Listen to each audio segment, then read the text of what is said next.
Ысык жерлер. Жер жүзүндө кайсы мамлекеттерде ысык болот? Мен сиздерге эң ысык болгон өлкөлөрдү иретмен айтып беремин. Сиздер видеону аягына чейин көрүңүз. Бул аябай кызык.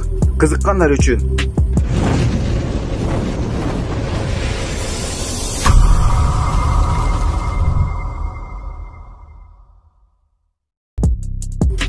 Кыргызстан мамлекети. Ош, Баткен, Жалал-Абад облустарында бул жерде 45 градуска чейин күндүн ысыктыгы жеткен. А быйылкы эсеби менен 40-тан 43 градуска чейин түздү.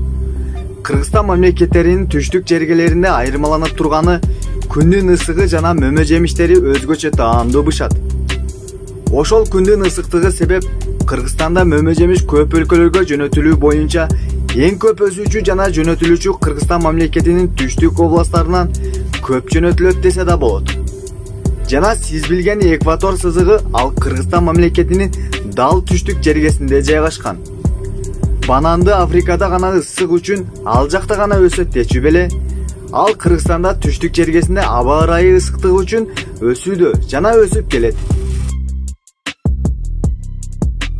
Кийинки өлкө. Бул Египет, Каир.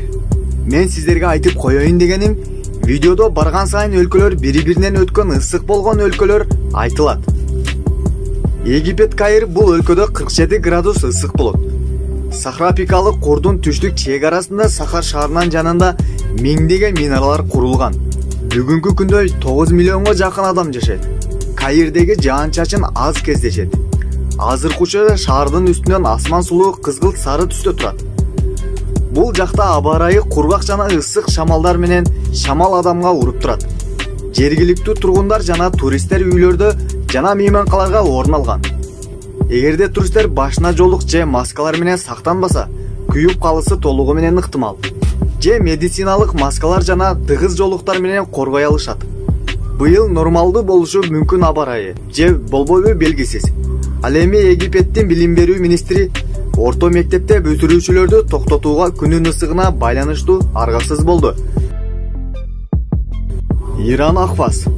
Жай мезгилинде Ирандын Ахваз шаарындагы температура көбүнчө 54-төн 50 градус белгисинен ашып кетет. Кыш мезгилинде эч качан жыгылып муздай тоңуп жерге адамдар жыгылышпайт.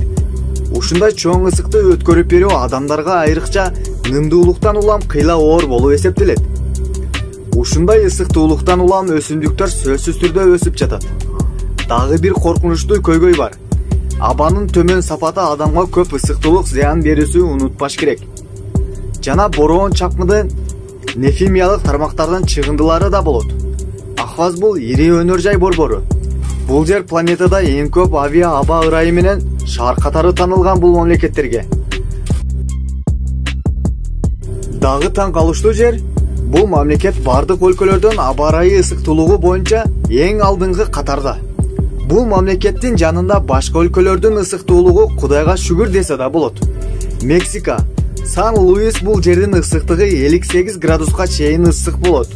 Бүгүн бул жерде 192 000 адам жашайт.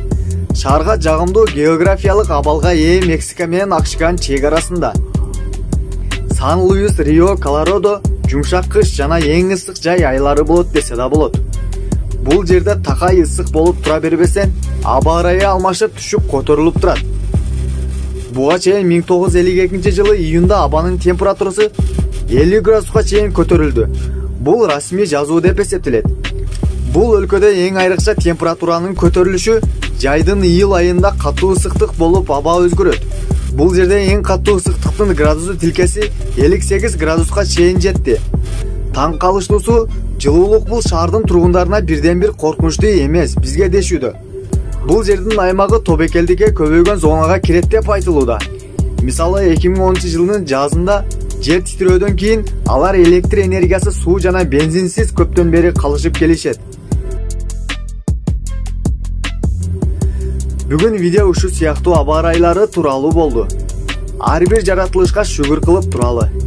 Кийинки видеого чейин аман болгула.